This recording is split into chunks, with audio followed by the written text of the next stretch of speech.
ಬಹಳ ಗಂಭೀರವಾದಂಥ ವಿಚಾರ. ಮೇಕೆದಾಟು ಇದು ಬಹಳ ವರ್ಷದ ಬೇಡಿಕೆ.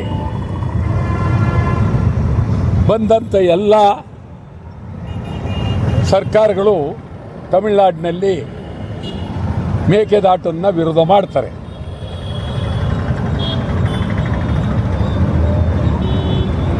ಈಗ ಮತ್ತೆ ತಮಿಳುನಾಡಿನಲ್ಲಿ ಹೊಸ ಸರ್ಕಾರ ಜೋಸೆಫ್ ಹೊಸ ಸರ್ಕಾರ ವಿಜಯ್ದು ಹೊಸ ಸರ್ಕಾರ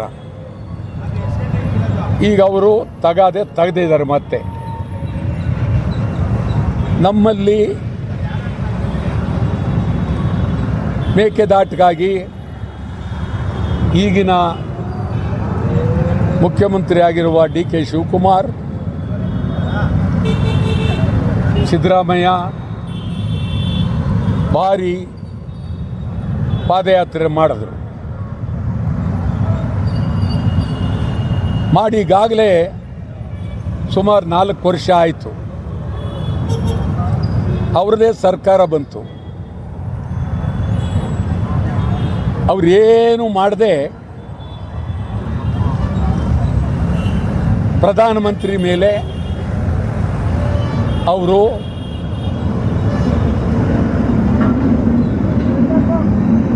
ಅನುಮತಿ ಕೊಡ್ತಾ ಇಲ್ಲ ಅಂತ ಹೇಳಿ ಆಟ ಆಡ್ತಾ ಇದ್ದಾರೆ.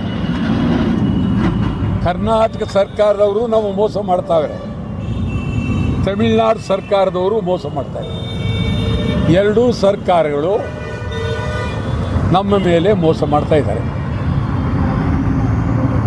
ನೀವು ಮೇಕೆದಾಟು ಬಗ್ಗೆ ಕರ್ನಾಟಕ ಸರ್ಕಾರ ಏನೇನು ಕ್ರಮ ಕೈಗೊಂಡಿದ್ದೀರಿ, ಎಷ್ಟು ಹಣ ಇಟ್ಟಿದ್ದೀರಿ, ಇದ್ರ ಬಗ್ಗೆ ಬ್ಲೂ ಪ್ರಿಂಟ್ ಏನು, ಮೇಕೆದಾಟು ಚಿಹ್ನೆ ಏನು, ಯಾವ ರೀತಿ ಮೇಕೆದಾಟು ಪ್ರಾರಂಭ ಮಾಡಬೇಕು ಅಂತ,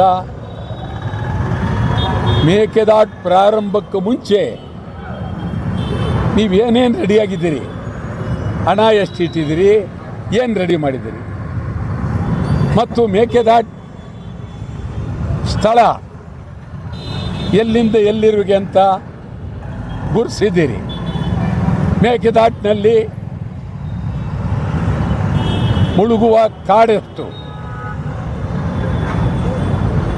ಪ್ರಾಣಿಗಳಿಗೆ ಆಗ್ತಕ್ಕಂಥ ಅನ್ಯಾಯ ಎಷ್ಟು, ಇದೆಲ್ಲವನ್ನ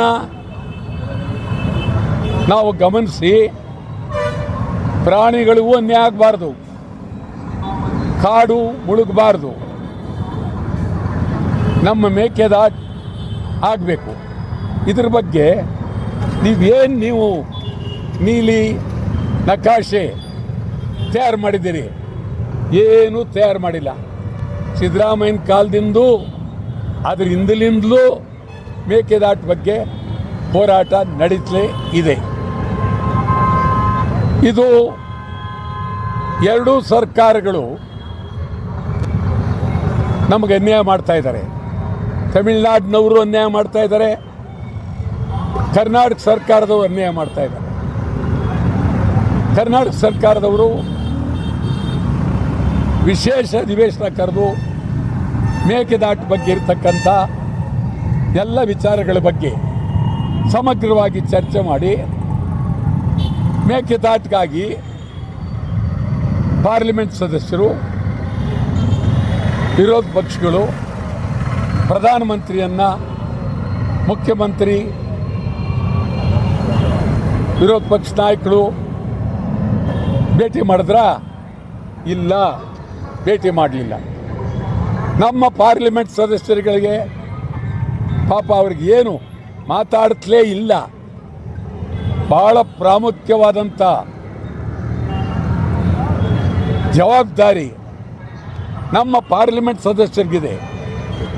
ಪಾರ್ಲಿಮೆಂಟ್ ಸದಸ್ಯರು ತಮ್ಮ ಜವಾಬ್ದಾರಿಯಿಂದ ಕಳ್ಕೊಳ್ತಾ ಇದ್ದಾರೆ. ಅವರು ಇದೇ ರೀತಿ ಬಾಯಿ ಇಲ್ಲದೆ ಹೋರಾಟವಿಲ್ಲದೆ ಕುಳಿತುಕೊಂಡ್ರೆ ಕನ್ನಡ ಒಕ್ಕೂಟ, ಕನ್ನಡ ಪರ ಸಂಘಟನೆಗಳು ಸುಮ್ಮನೆ ಕೂತ್ಕೊಳ್ಳೋದಿಲ್ಲ. ಭಾರಿ ಹೋರಾಟ ಮಾಡ್ತೀವಿ. ಕರ್ನಾಟಕ ಸರ್ಕಾರದ ವಿರುದ್ಧ, ತಮಿಳುನಾಡು ಸರ್ಕಾರದ ವಿರುದ್ಧ, ಪಾರ್ಲಿಮೆಂಟ್ ಸದಸ್ಯರ ವಿರುದ್ಧ, ಮೇಕೆದಾಟು ಪರವಾಗಿ, ಮಹದಾಯಿ ಪರವಾಗಿ, ಬಿಡದಿ ಟೌನ್ಶಿಪ್ ಬೇಡ ಅಂಥೇಳಿ ನಾವು ಸಮಗ್ರ ಕರ್ನಾಟಕದ ಬೇಡಿಕೆಗಳನ್ನಿಟ್ಟು ಅಖಂಡ ಕರ್ನಾಟಕ ಬಂದ್ ಮಾಡೋದಕ್ಕೆ ನಾವೆಲ್ಲರೂ ಸೇರ್ತೀವಿ. ಮುಂದಿನ ವಾರ ಕನ್ನಡ ಒಕ್ಕೂಟ, ಬೇರೆ ಎಲ್ಲ ಮುಖಂಡರುಗಳು ಸೇರಿ ತೀವ್ರವಾಗಿ ಹೋರಾಟ ಮಾಡೋದಕ್ಕೆ ಸೇರಬೇಕು ಅಂತಿದ್ದೀವಿ.